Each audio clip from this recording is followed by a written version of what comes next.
The Bitcoin Sci-Fi, the coin that fell from the stars. The Bitcoin Sci-Fi, the coin that fell from the stars. Chapter 1. The Desert Bloom. The desert had always been quiet at night, but this was a different kind of silence, deep and deliberate, as if something vast were holding its breath. Far above the Atacama Plateau, satellites passed in rhythm, blinking cold signals across a sky littered with stars.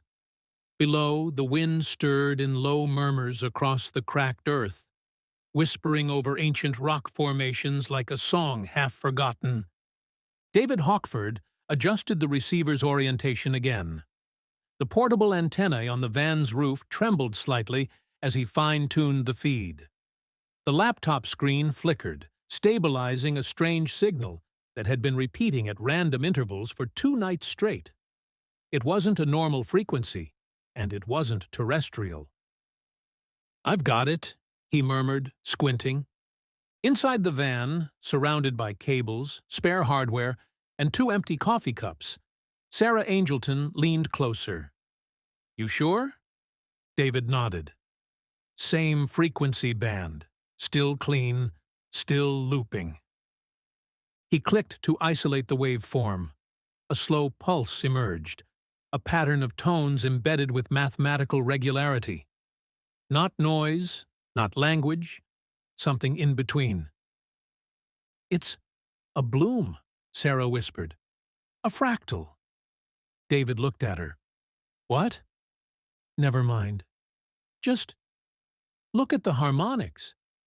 It's not just audio. It's layered, like there's depth to it." David turned toward the equipment rack and powered up the side spectrum display. The patterns formed strange, elegant loops, spirals that nested into each other. Every few seconds, a sharp flicker emerged like a heartbeat, then subsided. Marcus Avian stepped out of the darkness, carrying a thermos in one hand and a solar-charged flashlight in the other. His face was sunburned, hair wind-whipped. "Still awake, you two?" "We caught it again," Sarah said. "It hasn't changed." Marcus handed them each a cup of tea and glanced at the screen. "That's the same signal from Tuesday?" "It's not decaying," David said. "And it's not from any known satellite. I cross-referenced the bands. Nothing comes close." Marcus whistled under his breath. "Could be military." Sarah shook her head. "Not encrypted. Not scrambled. It's clean, purposeful, but unclaimed." Outside the van, the wind slowed. The temperature dropped sharply, more than it should have. The 3 fell silent. Then, on the spectrum analyzer, a new pattern appeared. 4 pulses, then 7, then 13, a Fibonacci sequence. David leaned in. "That's a marker." Sarah's breath hitched. "It's responding to us." Marcus stared at the data and muttered, "Or watching." They didn't speak for a full minute. The screen shifted again. A shape appeared, not a word, not a symbol, but a structure.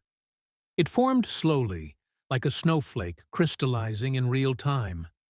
Nested hexagons, pulsating softly in a spiral formation. "What the hell is that?" Marcus asked. Sarah didn't answer. She was already reaching for her tablet, tracing the formation with her fingers. "This isn't just art. This is a key." David's mind was racing. He recognized the pattern. It resembled the architecture of early blockchain structures, hash trees, root nodes, entropy maps. But this was organic. The desert lit up, just for a second. Not with sound, not with fire, with light. A single beam, white and impossibly focused, descended silently from the sky to a point less than half a kilometer away. The van shook. The laptop crashed to black, then rebooted with a hiss. When the screen returned, a string of numbers filled it.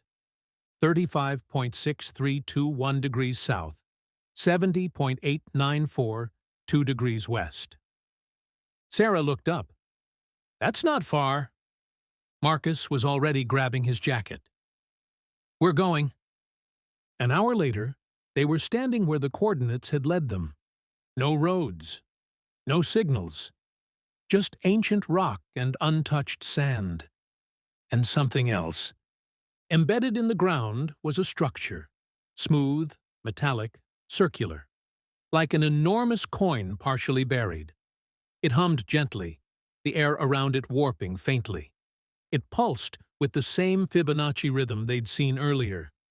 David crouched. "It's not hot, not radioactive, but it's alive." Sarah knelt beside it. "You feel that, right? Like it's breathing." Marcus turned in a slow circle. "We're alone." Then the air changed again. A wave of static hit the base of their skulls. Not painful, not loud, but present. A whisper not in sound, but in thought. "You have seen the seed." All three froze. The voice was not external. It echoed in their minds, warm and slow and impossible to describe. It wasn't speaking English. It wasn't speaking at all. It was feeling. Sarah trembled. "Who are you?" "I am called Shareial. I come bearing balance. This is your moment of choice." Marcus dropped to one knee, stunned. "We're dreaming. You are awake in every sense. What you see now is not arrival. It is continuation." David blinked through sudden tears. "Why us?" "Because you listened, and because you will not seek power." The coin began to glow. A low tone filled the air, like a single note from a string instrument stretched across time. Then came stillness, then light, then nothing. They awoke an hour later. Or maybe more. The desert looked the same. The embedded object was gone. The sand bore no mark. But each of them now carried something. A symbol. A memory. A sense of gravity that hadn't been there before. They didn't speak much on the drive back, but they each knew, without saying it, that nothing was the same anymore. The next day, David began sketching what he remembered from the object. Within a week, he had the architecture. Within a month, he had the name. Bitcoin, Chapter 2. ArcTech begins. 6 months later, the desert was far behind them, but the weight of what happened hadn't lifted. David Hawkford hadn't spoken about it. Not to the press, not online, not even to his family. The day after their encounter with Shareial, he deleted his social accounts, locked down his servers, and moved his primary workspace to a remote cabin in northern British Columbia. There, surrounded by pine, snow, and silence, he began coding. The structure Shareial had revealed to them in that strange vessel, those nested spirals, the keys, the logic, had stayed etched in his memory. He didn't understand all of it, but the pattern was clear enough. It wanted to exist through him, through them. He called the file Genesis. The project began with basic digital signatures, then evolved into a decentralized timestamp protocol. He built modular layers, each inspired by the geometric concepts Shareial had shown. Non-linear trust verification, fractal encryption, distributed ledger balancing. The early tests ran beautifully. The seed had taken root. Meanwhile, Sarah Angelton kept moving. Her fellowship at the Santiago Observatory had ended quietly. She politely declined a contract renewal from the European Space Agency. When they asked why, She simply said she needed time. What she didn't tell them was that every telescope image she processed now made her skin prickle, like something was watching through the sky instead of the other way around. The stars looked the same, but she no longer believed they were silent. She returned to New Zealand, where her sister owned a remote eco-cabin on the South Island. Each morning, she hiked to the ridge with her portable star tracker and a notebook. Every night, she traced constellations, cross-checked celestial coordinates, and waited. For what? She didn't know. But she believed they'd return. And in the silence between stars, she still heard Shareial's voice, loving, vast, patient. You are awake in every sense. Marcus Avian had taken a different route. The engineer had always been more action than introspection. As soon as they returned from the desert, he launched into building. He didn't try to analyze what they'd seen. He didn't journal, didn't isolate himself. He bought a warehouse in Spain, converted it into a silent, solar-powered crypto mining center. No fanfare, no partners, just machines and sunlight. But it wasn't about money. He was testing something. In the data patterns flowing from the rigs, he noticed strange variations, not errors, rhythms, pulses that matched the Fibonacci structures from the alien ship. It was as if the mining process was alive, reacting. He never spoke about it publicly. Instead, he filed his findings into encrypted folders labeled Only, Liaison 1. When David contacted him again, Marcus was ready. The three of them reconnected in a private call over an encrypted mesh network. They spoke with restraint, caution, reverence. David had news. I'm close, he said. It's not just code anymore. It's moving on its own. Sarah looked at him through the screen. You mean it's evolving? He nodded. The ledger restructured itself this morning, on its own. It optimized the block verification algorithm without a trigger. Marcus leaned forward. Like an AI? No, David said. Not intelligent, not conscious. It's more like a tree. You plant it, and it grows. Each node is like a leaf, expanding based on the light it gets. The system doesn't think. It becomes. Sarah tapped her pen against her chin. And you're calling it what? David paused. Bitcoin. In the months that followed, they formalized their collaboration under the name ArcTech, a meaningless shell company registered in Estonia through 3 levels of misdirection. It was never meant to generate revenue or raise awareness. It was a container, a secret vessel to carry the alien seed into the world. David wrote the white paper. Sarah reviewed it line by line, embedding mathematical clues and subtle astronomical references that mirrored what Shareial had shown them. Coordinates, ratios, stellar sequences, all hidden in plain sight. Marcus stress-tested the prototype blockchain on distributed rigs spread across Iceland, Portugal, and rural South Korea. The ledger passed every attack vector they simulated. And on January 3, 2009, David pressed Enter. The Genesis block was mined. The world didn't notice. Not at first.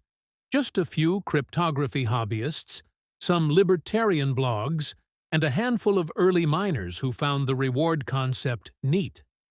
But Shareial's seed had officially bloomed. David sent them both a message that night. Block number 1 is live. The signal begins. Sarah replied, Starlight is listening. Marcus simply sent.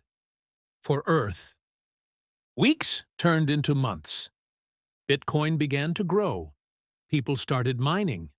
Forums buzzed with questions about Satoshi Nakamoto, the mysterious creator who didn't show their face. David handled the online persona with calculated restraint, never writing more than necessary, always cloaked in neutrality. Sarah provided silent support, occasionally logging in from behind a VPN to point curious users in the right direction, gently guiding them to understand the protocol's philosophy, not just its utility. Marcus traveled, quietly helped build clean energy crypto farms in regions that needed income but couldn't afford centralized infrastructure. He told no one the real reason. The three never met in person again. But they always knew where each other stood. They were stewards of something sacred. And though none of them ever said it aloud, they were waiting. Waiting for the return of Shareial. Chapter 3. The Pattern in the Sky. The sky over Queenstown was clear that night. Perfectly clear. Sarah Angelton sat alone atop the ridge, legs tucked beneath her wool coat, her small star tracker humming beside her like a mechanical heartbeat. The telescope whirred softly, sweeping a slow arc across the heavens as her fingers danced across the tablet. She'd been watching one particular region for weeks now, Sector K21, just west of the Sculptor Galaxy, a zone that, to most astronomers, was just a soup of old stars and dark gaps. But to Sarah, it had become something else. It had started with a faint flicker, an anomaly in redshift, a signal buried not in a burst, but in motion, something moving, but against known orbital behavior, a loop within a loop, a spiral. She leaned closer to the screen, eyes sharp. The data feed pulsed again, this time clearer, almost as if it were timing itself with her breath. Pulse. Pause. Pulse. Then 4 pulses. Then 7. Then 13. Sarah's chest tightened. It was Fibonacci again. Her fingers trembled slightly as she expanded the frequency overlay. Within the optical band was a faint harmonic, barely measurable but unmistakable. It resonated at 528 Hz, the so-called love frequency. She exhaled slowly. Shareial. The name came out like a prayer. It was the first time she'd spoken it aloud in months. The memory of the vessel's interior, the fluid light, the soundless emotion, the way it had spoken directly into her, returned in a rush. She closed her eyes. The signal pulsed again. Then her tablet chirped. A new notification popped up on her screen, coming from a source with no address. The header was blank. The content was a single line. Block number 777. 777 has aligned. Return to the desert. All 3 must come. Her breath caught. She checked the blockchain immediately. The block had just been mined, less than 60 seconds ago. And the hash? It contained a perfect Fibonacci sequence.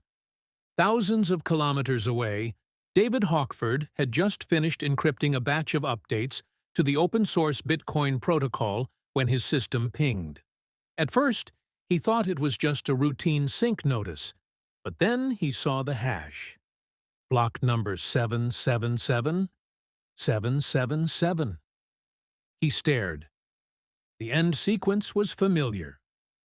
3AF813C52134. Fibonacci again. He pulled up the block details, nothing abnormal on the surface, but deep in the metadata, hidden in the transaction script, was a string of coordinates: 23.4568 degrees south, 68.9211 degrees west. He didn't need to look it up. He knew. It was the desert again. The Atacama. Marcus Avian was aboard a bullet train in Germany, quietly sketching out a design for a magnetic cooling unit, when his watch buzzed, not from a call, but from a data trigger he'd set years ago and long forgotten about. He glanced at it. BTC block match, 7777777. Trigger, EFIB seek detected. Cord link confirmed. He leaned back against the window, heart pounding. I knew you'd come back, he whispered. 3 days later, they stood once again in the desert. The air was still dry, the rocks unchanged. But there was a hum beneath everything, a subtle pressure, like the silence before a storm, or the moment before breath returns. They said nothing for a long time. Sarah was the first to speak. It's happening again. David nodded. They're calling us. Marcus stood with arms crossed, staring at the empty sand. Or testing us.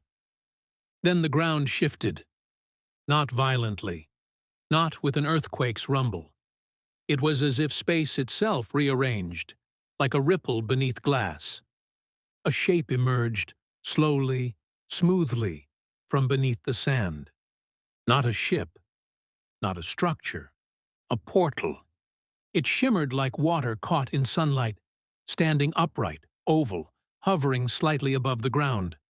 The center swirled faintly, not spinning, not moving, but alive with motionless energy.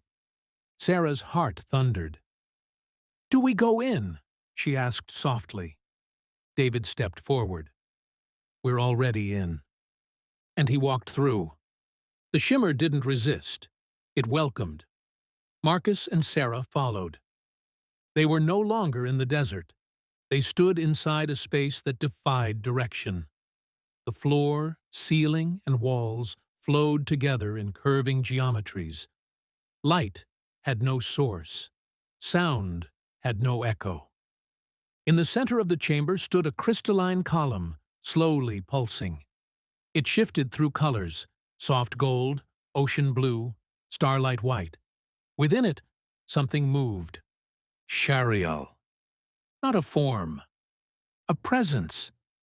It poured into their minds without force, like warmth filling cold spaces. You have returned. You are ready. The voice was joy and calm and memory all at once. Sarah stepped forward. Why now? Because you have reached convergence. Humanity stands at a threshold. Choice must be made soon. David looked up. What choice? To guide your kind toward harmony, or to step away and allow collapse. Marcus clenched his jaw. You want us to fix the world? We ask only that you protect the seed.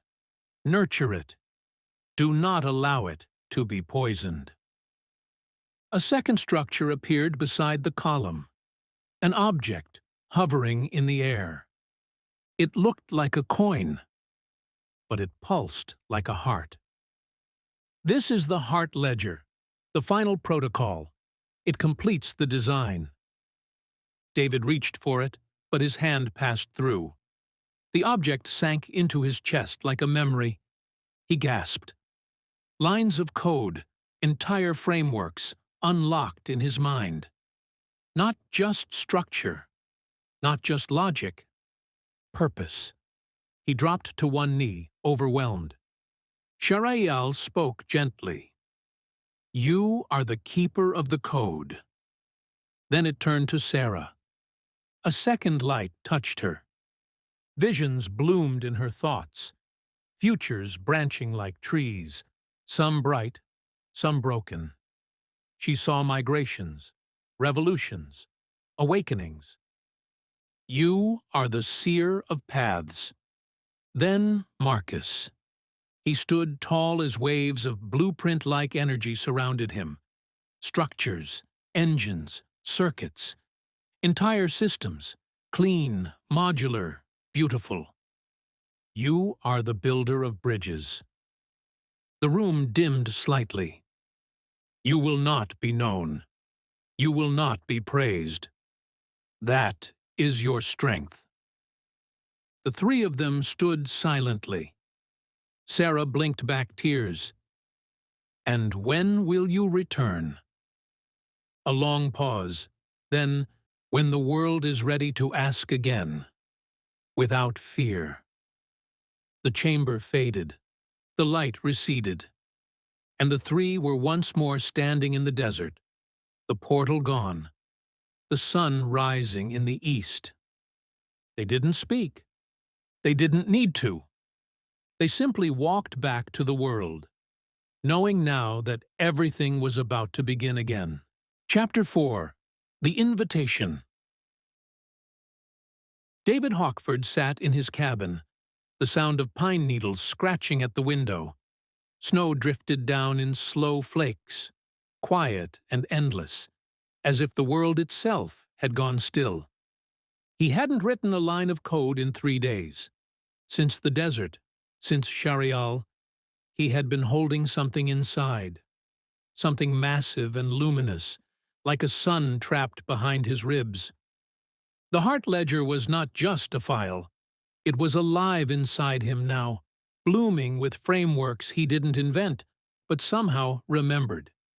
Each time he closed his eyes, sequences unfurled, patterns that danced between number theory, biological symmetry, and harmonic resonance. Bitcoin had only been the beginning. What came next required all of them. He powered on the device he hadn't touched in years, an old terminal box wired to a cold storage key. On its screen, an original clone of the Genesis environment, the first script he had ever written after the encounter with Shareial. He inserted a string of lines, each one emerging from memory, not from logic. At the bottom, he wrote, "Signal ready. Invitation open." He pressed enter. Across the globe, a pulse fired. Not through the internet, not across any traditional network, but through the ledger itself. It was subtle, hidden in noise. But those who listened deeply, those who ran full nodes, who tracked every transaction by hand, might notice it.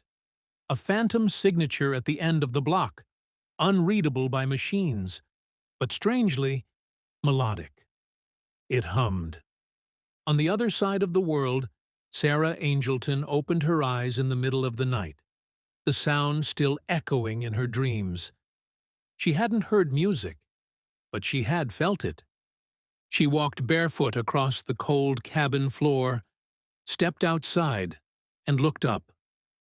There were no clouds, but the stars seemed brighter, as if part of them had shifted into focus.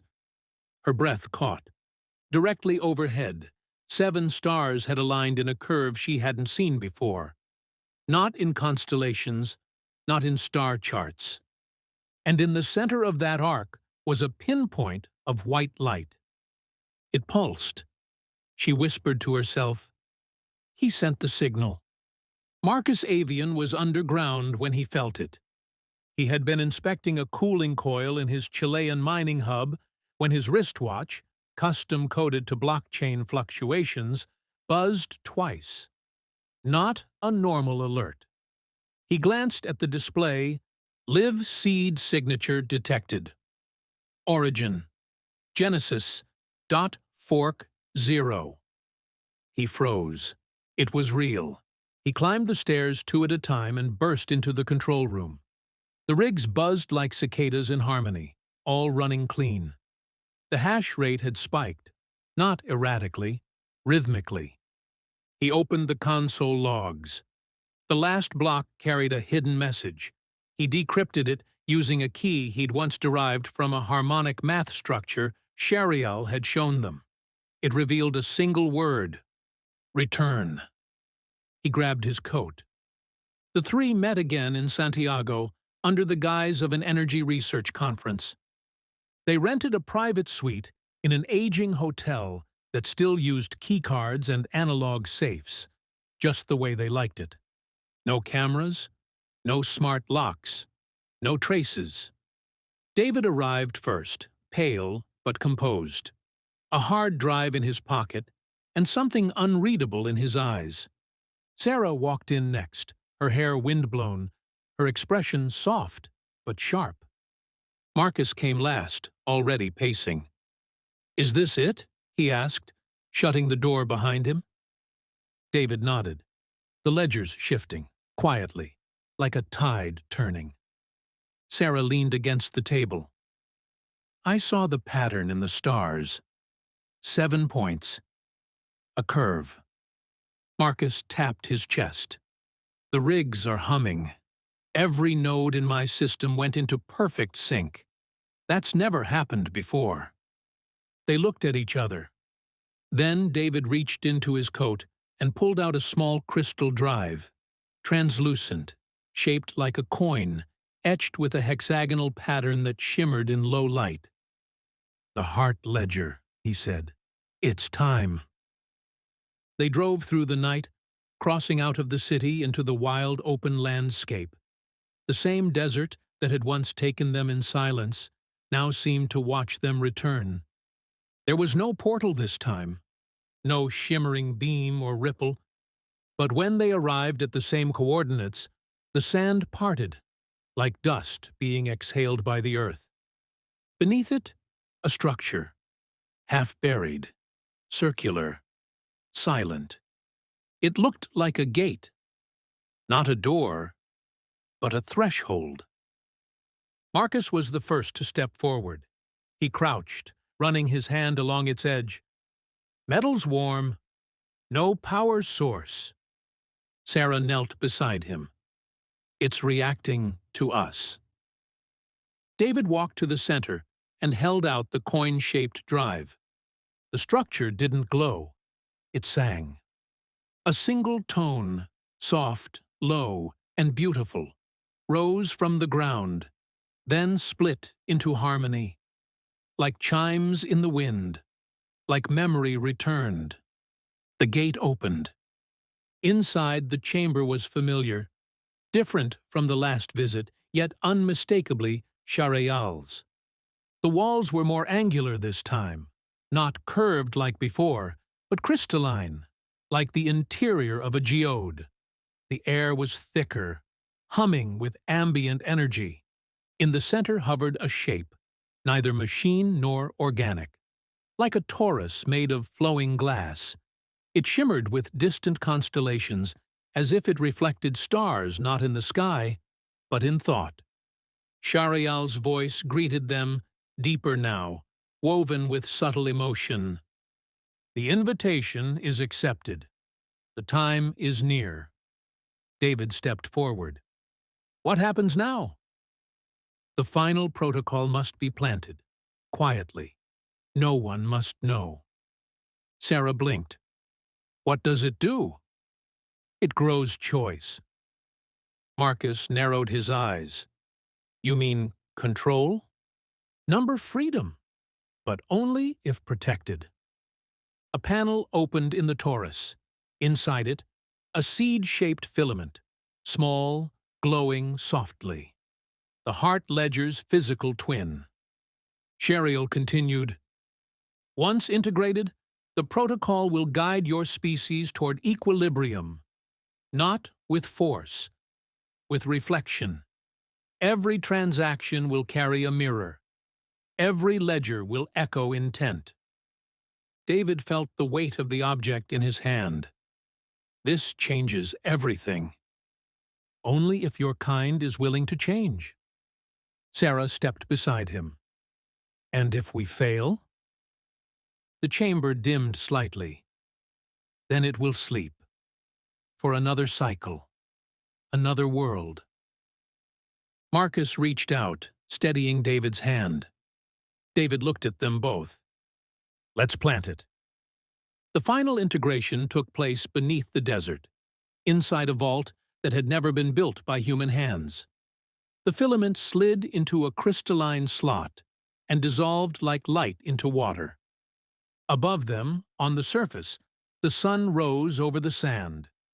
Inside the blockchain, block number 777,800 was mined. Nothing looked different, but everything had changed. Back in the city, no one noticed. Bitcoin continued to trade. Forums debated forks and flame wars. Economists speculated. Miners mined. And the three of them disappeared again. Quietly. Together. Chapter 5. The Fork. They didn't expect the resistance to come so soon. Just 6 months after the Hart Ledger had been integrated, Bitcoin's ecosystem entered chaos. Arguments exploded across the forums. Developers splintered. Influencers raged. The words scalability, decentralization, and philosophy were thrown around like weapons. People weren't just debating. They were drawing lines. And then came the fork. On August 1st, 2017, the blockchain split. A new chain, Bitcoin Cash, was born. From the outside, it looked like progress, free market in action, code evolving. But David Hawkford felt something else. He'd seen fractures before, and this one carried an echo that didn't feel natural. The alert came late at night. His terminal beeped with a low-priority anomaly warning, something embedded in block number 478,558. He almost dismissed it. Then he saw the pattern, a distortion, a recursive loop inside the Merkle root. It looked like a bug, except it wasn't random. The loop resolved into a symbol that sent chills through his body. A mirror, fractured down the center. David ran a comparison script, overlaying it with the Hart Ledger's protocol. What he found made his stomach twist. The new chain, Bitcoin Cash, wasn't just diverging from code. It was actively rejecting the resonance patterns seeded by Shareial. The mirror protocol had been cut. He called Sarah immediately. She answered, already breathless. I saw it too. You tracked the echo? I tracked the silence, she said. It's like the new chain severed the heart signal. There's no harmonic feedback. It's cold. David paced his cabin. That means it's vulnerable. Or worse, corruptible. Marcus joined the call a minute later. His voice was clipped and tight. I was watching the mining rigs. Some of the nodes. They're acting autonomously. Sarah stiffened. How? They're optimizing for something I didn't program. Not efficiency. Suppression. Like they're drowning out the old pattern. David sat down. Someone, or something, is interfering. The fork may not be an accident. In a rented workshop in Munich, Marcus isolated a string of transactions from a mining pool suspected of front-running blocks for Bitcoin Cash. Deep in the block metadata, he discovered a series of zeroed-out packets. He decrypted one. It was a message. Ledger root denied. Fragmentation initiated. The three convened in person for the first time in nearly a decade. They met in a forest cabin near Salzburg, rented in cash, disconnected from all networks. Sarah brought an old star chart. She unrolled it on the table, pointing to the same constellation arc that had led them back to Shareial. I don't think this is just about the fork, she said. Something is pushing against the signal. David ran a hand through his hair. A counterforce? Marcus leaned in. Or a predator. Something that feeds on control. They fell silent. Sarah looked up. Do you think there are others? David didn't speak for a long time. Then finally, Shareial never said they were alone. The following weeks brought more turbulence, price volatility, regulatory threats, accusations of manipulation. It was as if Bitcoin's ecosystem had become a battlefield, not just of ideas, but of intent. But in the background, the Hart Ledger continued to work. Blocks mined on the original chain, the one still carrying Shareial's pattern, retained subtle harmonics. They couldn't be measured easily, but David felt them, like a pressure in the room, or a note just below hearing. It pulsed. And then, one day, a new anomaly appeared. Block number 500,000. Standard structure. Except, one transaction carried a signature that matched the one encoded in their very first contact with Shareial. A single phrase echoed in the raw hexadecimal. Hold the line. Not all seeds take root at once. Sarah watched the stars every night. And on the night of block number 500,001, she saw something shift again. Another star joining the arc.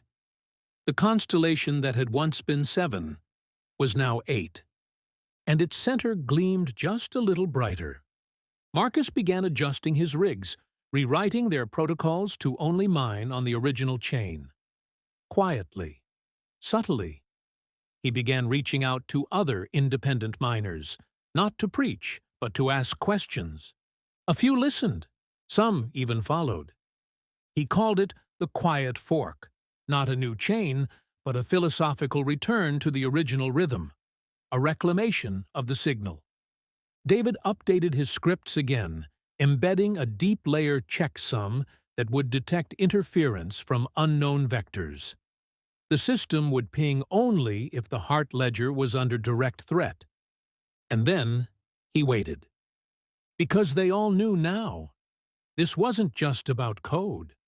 It never had been. It was about the soul of a system, and whether that soul would be nourished or devoured. Sarah stood on the ridge one last time that year. She looked up at the stars, at the curve of now 8 points glowing above the world. And she whispered, "We're still listening, Shareial." Chapter 6. The Miners. The door hissed open, revealing a corridor lined with copper tubing and humming junctions. Marcus Avion stepped inside, the air dry and heavy with the faint scent of ozone and machine oil. The mining facility sat deep beneath the Kazakh steppe, carved into an abandoned Cold War bunker and powered by wind turbines and rerouted geothermal lines. On the surface, it looked like a storage depot. Underground, it was a pulse, an artery of the blockchain. Marcus had spent months building it in silence. No sponsors, no staff, just hardware, math, and purpose. This was not a business. It was a sanctuary. And something was wrong. He stepped past rows of humming GPU racks, their fans spinning with perfect regularity. Everything appeared nominal, but he could feel it. A disturbance, a hum that wasn't quite in tune. He entered the command center and brought up the most recent block scans. The last 12 hours of transactions had carried an anomaly, a pattern that repeated every 108 seconds. Not a hash collision, not a timestamp bug. A glyph, small, subtle, but unmistakable. An inverted spiral. Marcus zoomed in. The spiral was embedded in the nonce field, mathematically irrelevant, but symbolically jarring. He initiated a deep scan. The AI system he'd trained, called Anemos, flickered to life, analyzing each transaction. Anemos chirped after 20 minutes of parsing. 22.4% of blocks in the past 24 hours contain unauthorized symbols. Estimated origin: unknown minor pools. Harmonic drift detected. Marcus sat back, heart heavy. The interference was spreading, and it was targeting the original chain. He called David. "I've got glyphs in the Nancy strings," Marcus said without greeting. "Over a fifth of the recent blocks are compromised." David didn't speak for a moment. Then, "What kind?" "Inverted spirals. Same geometry as the heart ledger, but reversed, corrupted." "Are the blocks valid?" "Technically. But they're hollow. No resonance. No signal. David's voice was tight. They're trying to drown it out. Not just suppress, replace. Sarah, when told, went silent. Then she asked for the exact coordinates of the mining center. Why? Marcus asked. Because something's happening in the sky above it. I just saw a flash in Sector K-22, right over Central Asia. You think it's them? I think they're watching how we respond. Marcus reprogrammed Anemos to detect and isolate blocks carrying the spiral corruption. Within a week, he developed a filter protocol. Whiteroot, a mining algorithm that only accepted clean, resonance-aligned blocks. No one knew it existed, and no one needed to. This wasn't about public forks or media drama. This was war in the deep code. And the world above still believed it was about price charts. 3 weeks into the purge, something strange happened.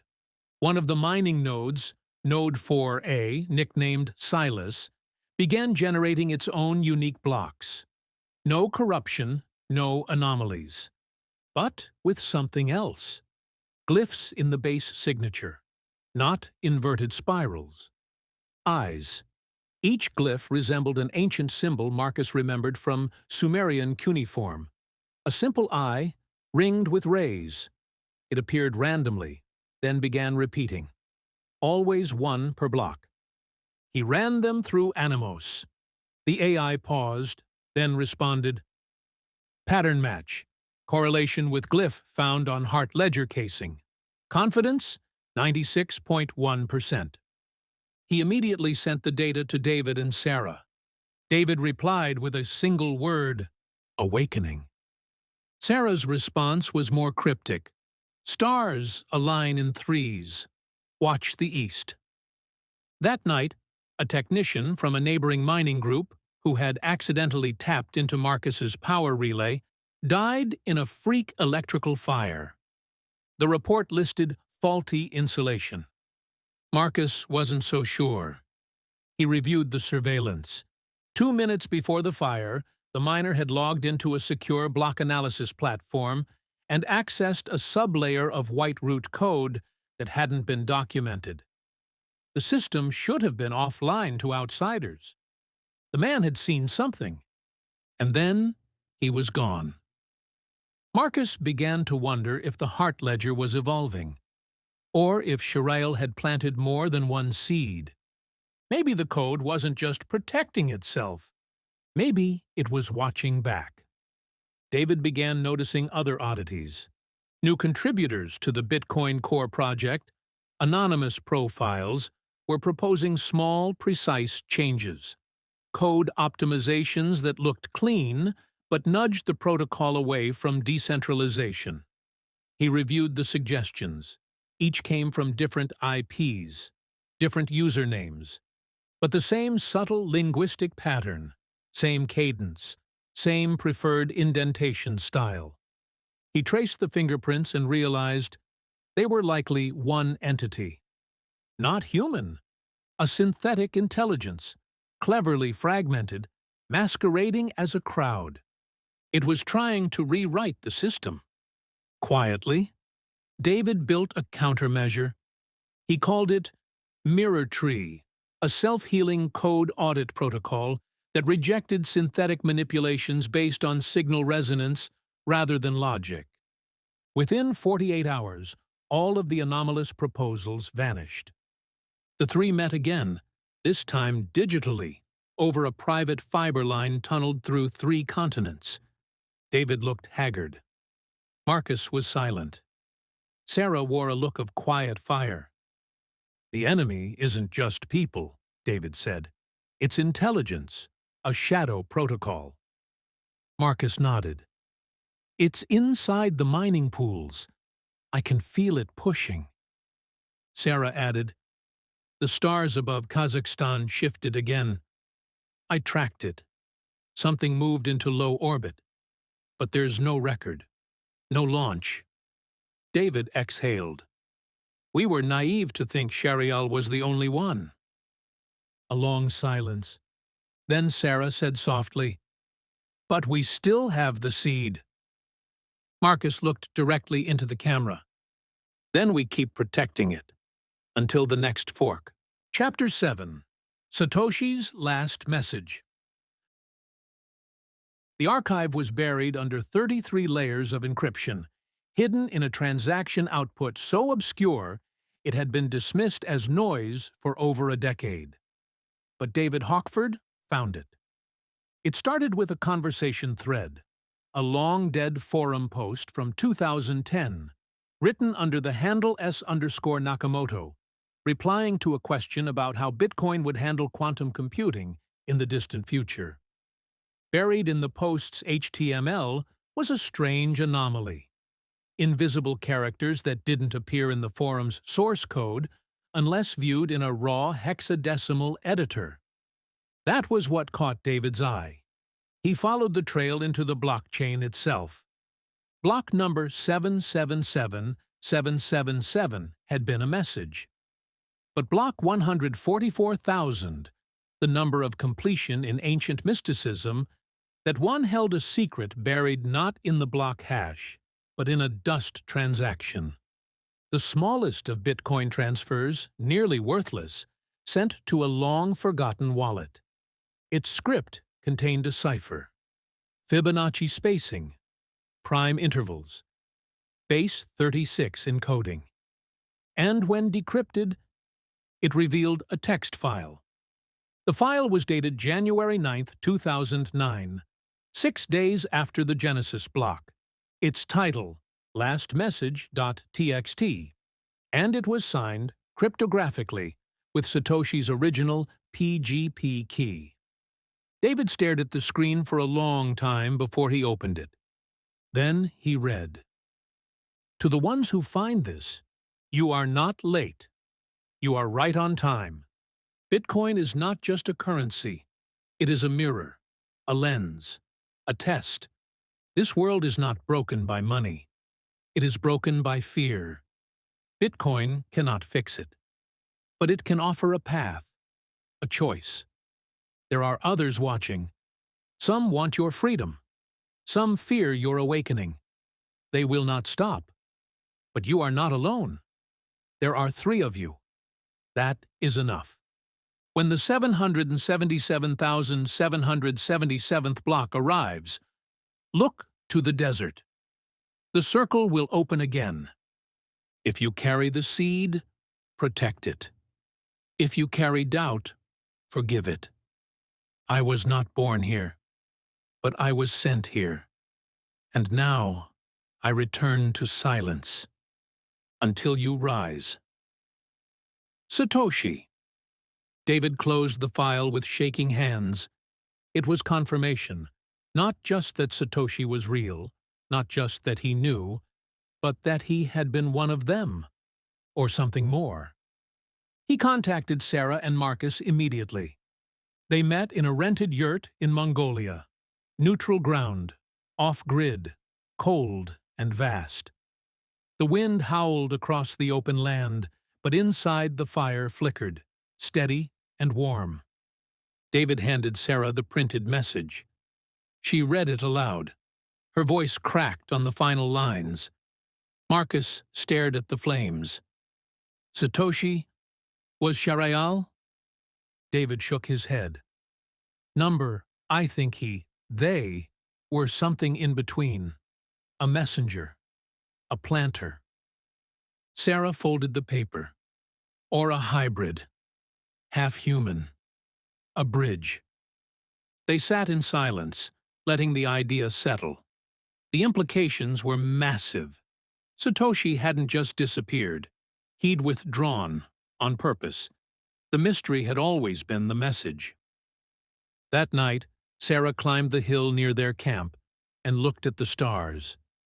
The arc was now 9 points, each one pulsing faintly. A constellation not in any chart, not in any system. And in the center, a void. Not dark, just waiting. Back in the yurt, Marcus studied the heart ledger casing with a portable spectrometer. The readings were fluctuating again. Something inside the casing was reacting, slowly. The crystalline signature embedded in its surface now contained a new layer, unmistakably shaped like a spiral blooming outwards. A growth, or an invitation. David sat beside the campfire long after the others had gone to sleep. He held a simple USB drive in his hand. Inside it, the original last message.txt file. He considered deleting it, burning it, keeping it secret. But Shareial had always taught them to trust the path. So he encrypted it using a key built on a harmonic scale and embedded the file inside a dormant node on the network, visible to none, retrievable by only one condition: when the world was ready to ask again, without fear. Chapter 8. Return Protocol. The world didn't stop, but something underneath it started to move. It began with whispers. Not in the news, not in headlines, but in the deep corners of forums, encrypted message boards, private Git repos, where only a handful of cryptographers and mathematicians gathered. They were noticing something. A shift. The Bitcoin blockchain had begun adapting. Blocks were verifying faster, not through brute computational power, but through self-optimization. Mempool congestion decreased, but no update had been pushed. Fork risk dropped. Code that hadn't been touched in years seemed to rewrite itself, just enough to function better.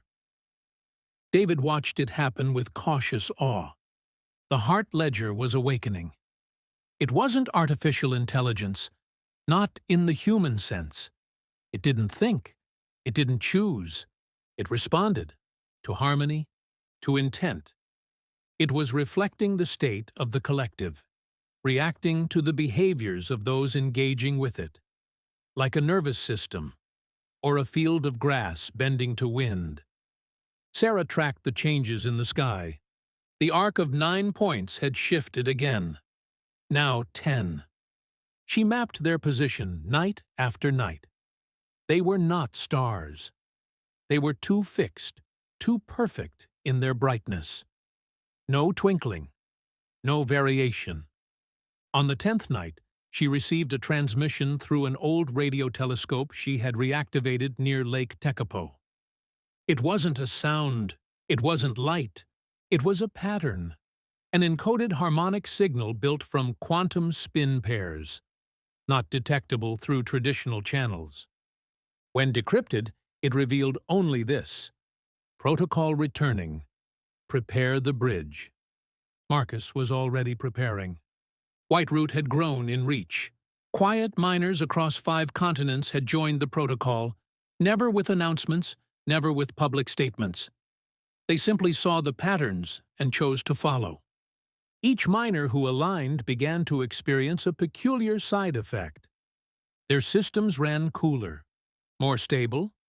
Even power usage dropped, by fractional degrees that added up over time. Some even reported that their dreams changed, as if exposure to the harmonic mining waves was interacting with something biological. Marcus didn't publicize it, but he recorded everything. And at the center of his private logs was a new symbol, generated randomly by one of his deep rigs.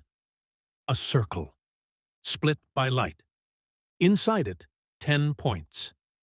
David began preparing the final node, a private system located deep in a frozen sector of the Yukon. It wasn't just another mining rig, it was something else entirely. A reflective resonance chamber, built to amplify the frequency of the heart ledger through both hardware and the environment. It was designed not to broadcast, but to listen. He called it the bridge. The trio reconvened, this time in Iceland, inside an abandoned NATO communications dome, now repurposed into an off-grid harmonic lab. Sarah brought star maps. Marcus brought thermal readings from the deepest Whiteroot node. David brought the ledger itself, now glowing faintly in low light, as if it were breathing. "We're close," Sarah said. "The stars are aligning again. The arc is forming a gate." Marcus nodded. "Signals building. I think we're about to receive something." David placed the heart ledger on the floor in the center of the dome. The moment it touched, the air changed. Not in heat or pressure, but in stillness. All sound outside the dome faded, even the wind. Then came a hum.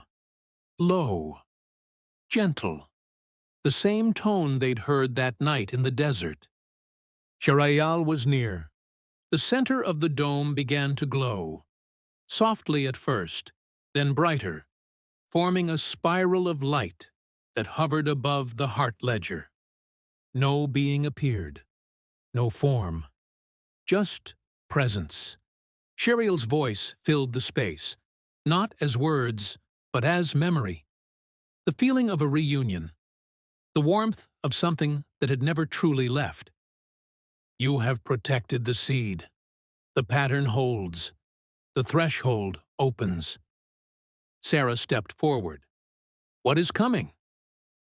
"Completion, or collapse. The protocol has done what it can. The next step belongs to the system it lives within." David asked, "The bridge, is it ready?" "It is aligned, but it must be chosen, willingly, by the system." Marcus exhaled. "Then we need to give the world the chance to choose. Not all will see, not all must, only enough." The light faded, but the resonance remained. Within days, things began to accelerate.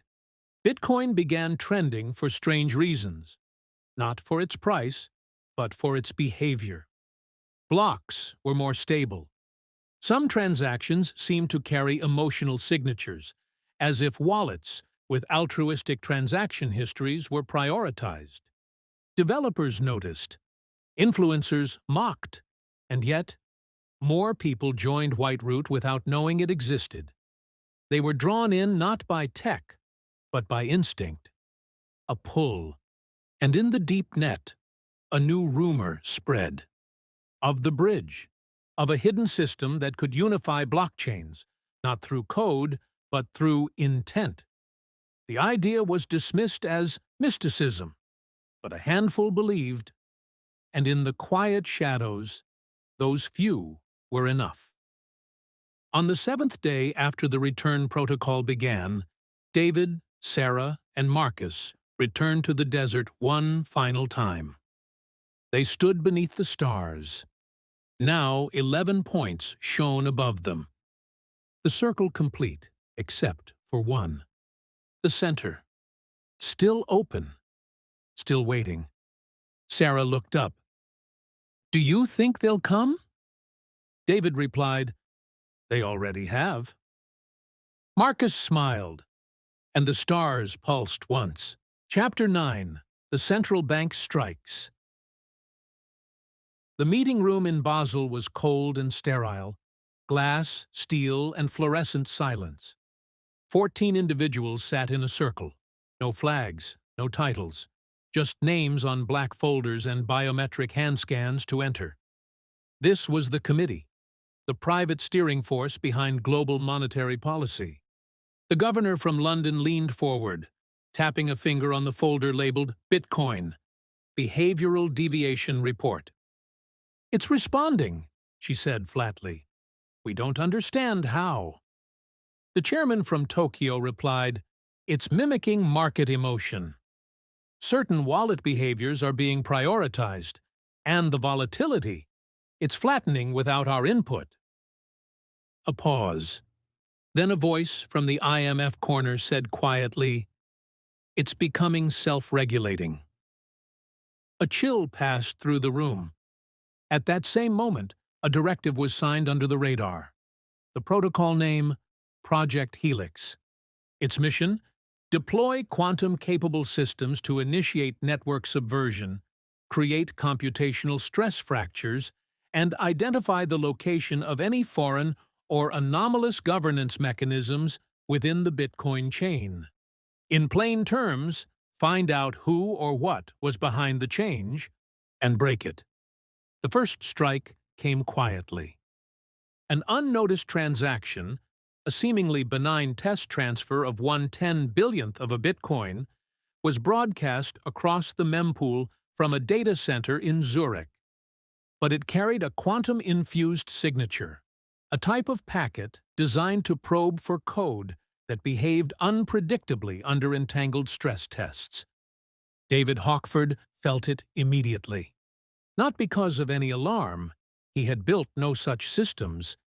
He felt it in his body, a sharp pressure behind the eyes, a ringing in his ears, a pulse in the earth beneath his feet. The heart ledger began to glow violently. At the same time, Marcus Avian's mining rigs all over the globe experienced a wave of thermal failure. Not catastrophic, but synchronized. Fans screamed. Power loads spiked. 3 servers in Taiwan shut down from what appeared to be a firmware ghost command, one that Marcus had never installed. He checked White-root logs. There was a breach.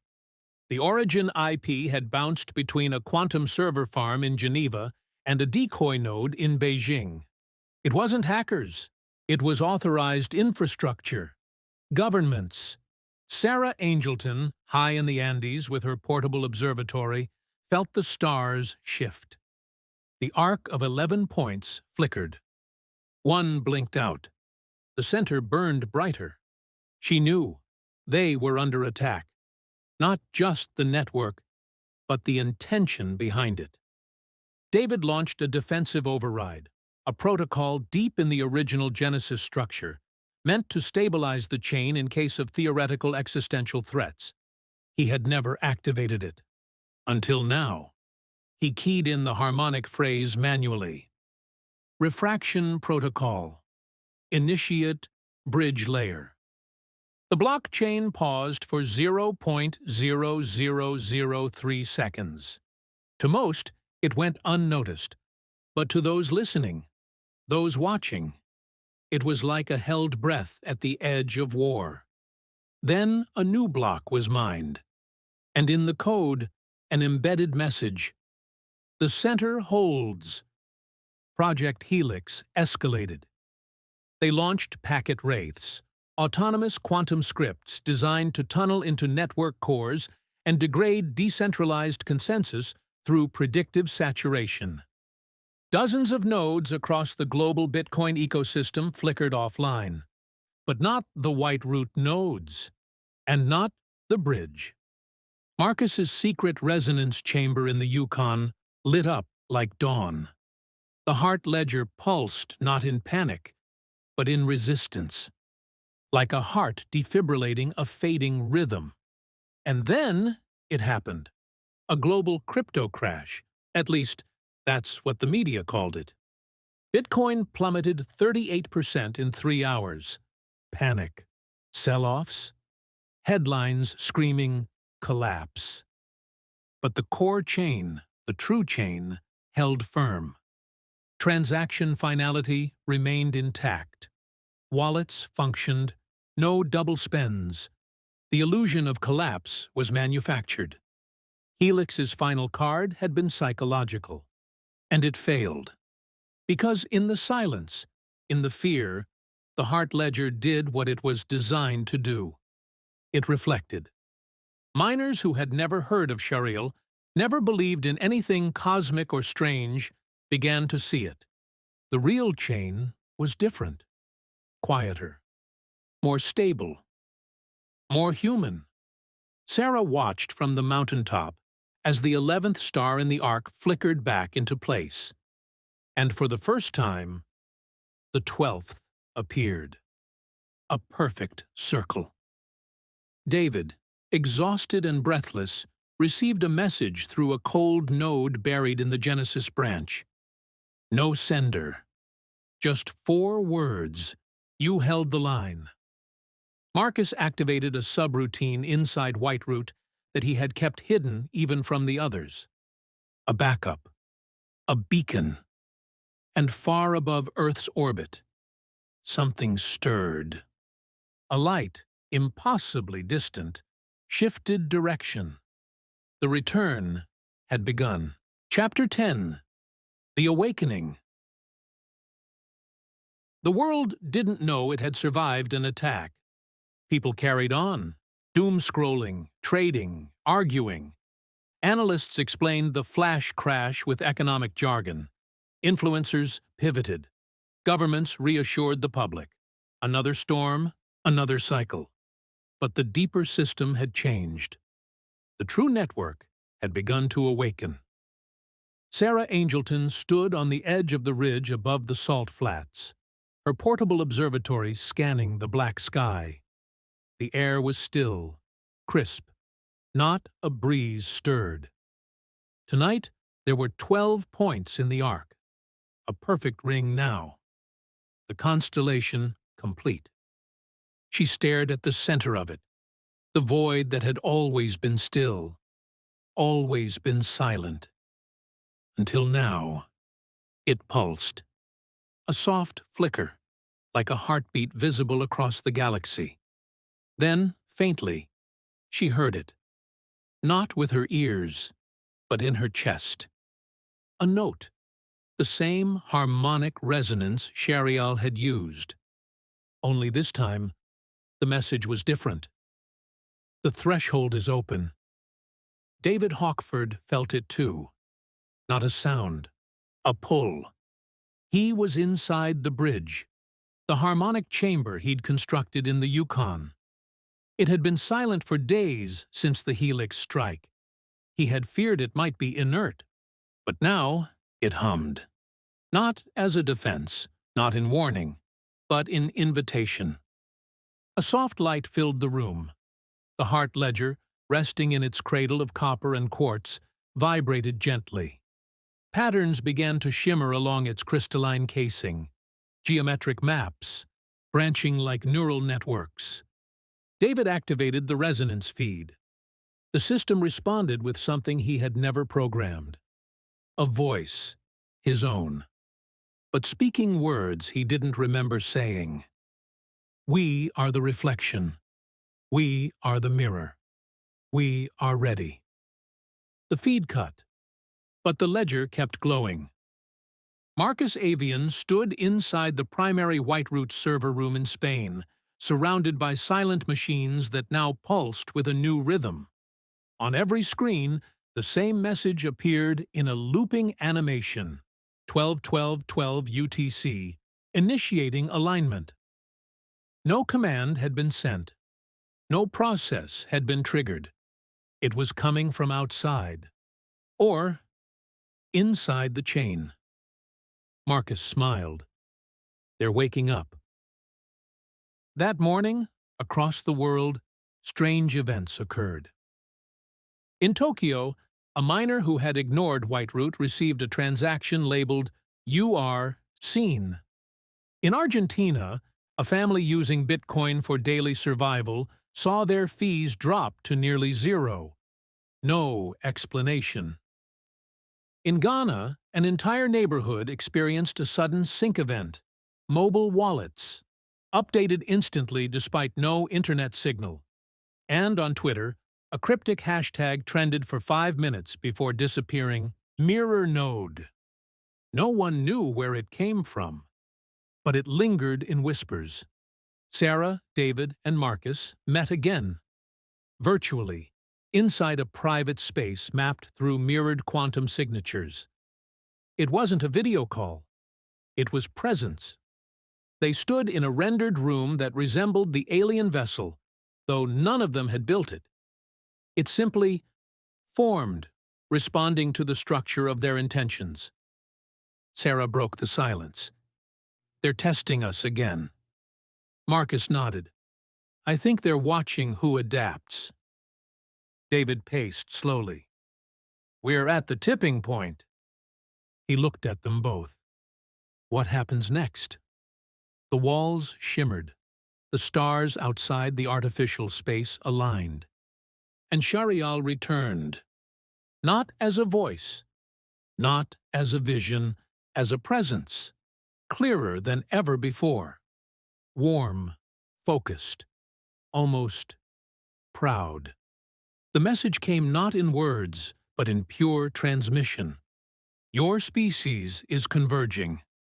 You have chosen reflection over control, awakening over domination. The threshold now belongs to you. Sarah whispered, "Is it done?" Shareial pulsed. "It is beginning." A panel opened in the chamber wall. Inside was a swirling sphere of pure light, a core of information, condensed into harmonic frequency. The final protocol. Shareial continued, "This is the Bridgekeeper key. It completes the cycle. If seeded, it will unlock full integration, not just of code, but of consciousness." David hesitated. Consciousness? The ledger is a mirror of your kind. What you place into it, you will receive. Decentralization is not only structural, it is spiritual. Marcus stepped closer. And if the wrong minds try to use it, they will see only themselves. Sarah reached out, letting her fingers touch the light.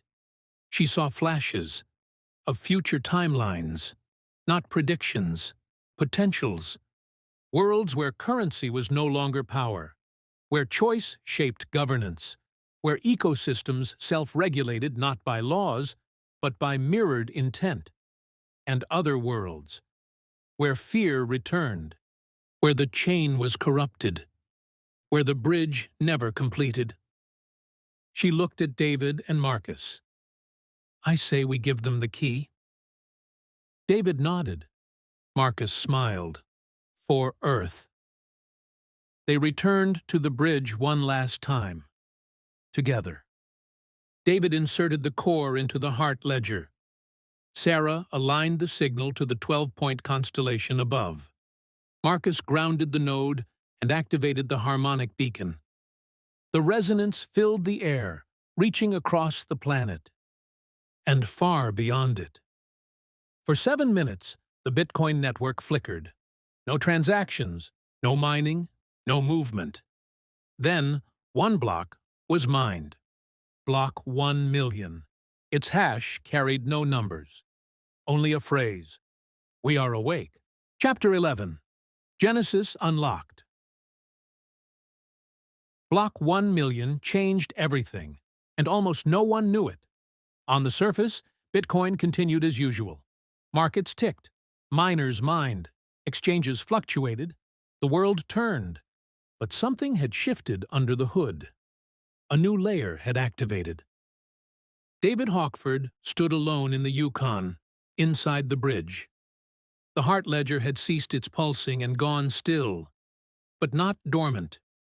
It now emitted a soft internal glow, like an ember beneath crystal. His terminal buzzed. The block had propagated. He opened the file. Instead of raw data, he saw light. A live, responsive stream of patterns, rippling through code like flowing water. Each node that validated the block wasn't just adding it to the chain, it was feeling it, like a string resonating with a deeper vibration. For the first time, Bitcoin wasn't just a network. It was alive, not conscious, but connected. He activated the Genesis Access Protocol, code he had embedded 10 years prior, designed never to trigger unless a very specific sequence of harmonics occurred across multiple independent nodes. The sequence had triggered. The system unlocked. A hidden archive opened. Inside it, the true Genesis block. Unlike the public one mined on January 3, 2009, this block was not numbered. It had no hash.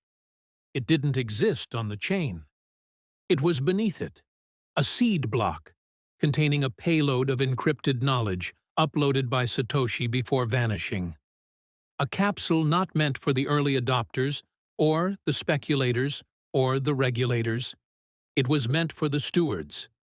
David opened the capsule. Inside, diagrams, protocols, blueprints. But not just for blockchain systems. For governance, for energy, for biology, for consciousness interfacing. The heart ledger had not been a financial tool. It had been a preparation device. And now that Earth's network had reached resonance, the gift could bloom. Sarah Angelton, watching the sky from the summit of Mount John Observatory, saw it the moment David unlocked the Genesis capsule. The 12-point arc above her shifted. The center flared with golden white light. It was no longer a void. It was a presence. Shareial had returned in full. No longer distant, no longer abstract. The being now stood between star and earth, not in body, but in invitation. She closed her eyes and felt the download begin. Memories not her own. Visions of civilizations across galaxies, some thriving, some collapsed. All had been given a seed. All had been offered a mirror. Only a few had passed. But Earth had not failed. Marcus Avian sat beside a quantum-rigged miner in Morocco, watching his monitor scroll endlessly with new block data. Each block now contained more than just transactions. They contained imprints, subtle frequency patterns reflecting the collective emotional and ethical activity of the users contributing to the chain. The system had become a mirror of intent. When selfish behavior dominated, the ledger slowed. When cooperation surged, blocks flowed like water.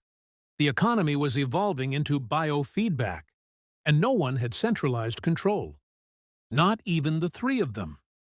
David initiated one final upload. He took the knowledge inside the Genesis capsule and encrypted it across 12 dormant nodes across the world. He called it the Vault of Seeds. Each node contained a portion of the blueprint, only unlockable when activated by future stewards, under very specific harmonic and ethical conditions. The knowledge was no longer his to wield. It belonged to the Earth. Shareial's voice echoed through the network, not in text, not in sound, but in presence. A transmission carried in light. The cycle completes. The mirror holds. The garden may grow. And then, silence. Not absence. Completion. The heart ledger dimmed for the last time, but the resonance remained. A soft background hum beneath every transaction. A whisper beneath every digital signature. The signal of a seed, now fully planted. The Earth had a new organ, and it was beating. Chapter 12. The New Ledger. 10 years passed. Not in silence, but without spectacle. No announcement was made. No documentary revealed the truth. No president stood before the world to explain what had happened. Because it wasn't a revolution. It was an evolution. The heart ledger had gone dormant, but its influence endured.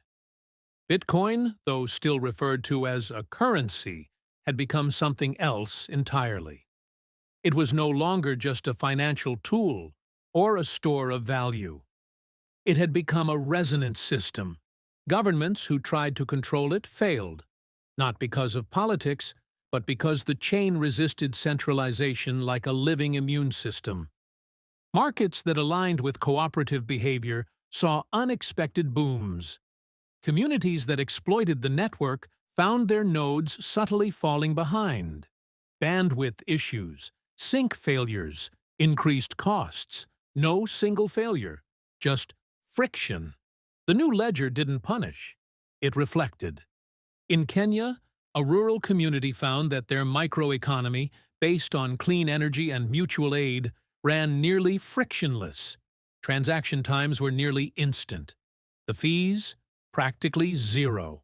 No one knew why, but they built schools with the savings. In southern France, an artist collective noticed that their wallet addresses became more weighted in the network, not in value, but in access. They could propose software upgrades that passed consensus faster. No one elected them, but the network recognized them. In Brazil, a group of corrupt financiers attempted to flood the chain with noise, obscuring true transactions in layers of laundering protocols. Their wallets were silently ghosted. Blocks refused to verify them. No bans, no authority, just a cold mirror turning away. David Hawkford still lived in the Yukon. His beard was longer now, his hands slower. He rarely touched code anymore. He didn't need to. The system had grown beyond him. The bridge still stood, quiet, simple, self-powered. Its core was now sealed. The heart ledger, long since dimmed, remained encased in its copper shell. Sometimes he sat beside it, just listening, not for commands, not for signals, but for peace. Sarah Angelton had returned to the South Island, living in a quiet home near the lake. Her telescope was smaller now, simpler. She still watched the arc above, though it had long since stabilized. 12 stars. Always 12. A perfect circle. In its center, nothing.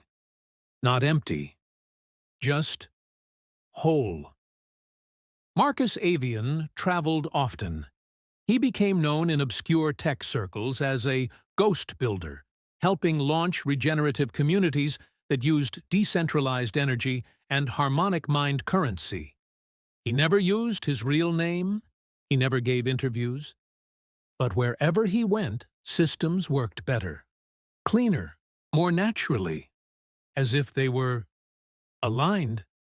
And yet, to the world at large, Bitcoin remained just what it had always been. A mystery, a battleground, a hope. No one remembered the 12 points in the sky. No one asked who or what Satoshi Nakamoto really was. But deep in the fabric of the code, a line remained, encrypted, buried, untraceable.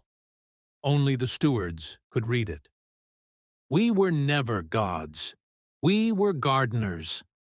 And in the sky, far beyond the reach of any telescope, a ripple moved across the black, a vessel not of metal, but of memory. It watched. It waited. Not to return, but to listen. Because the seed had been planted, and Earth had chosen to grow. The End, a story created by Samuel Jaggard and ChatGPT.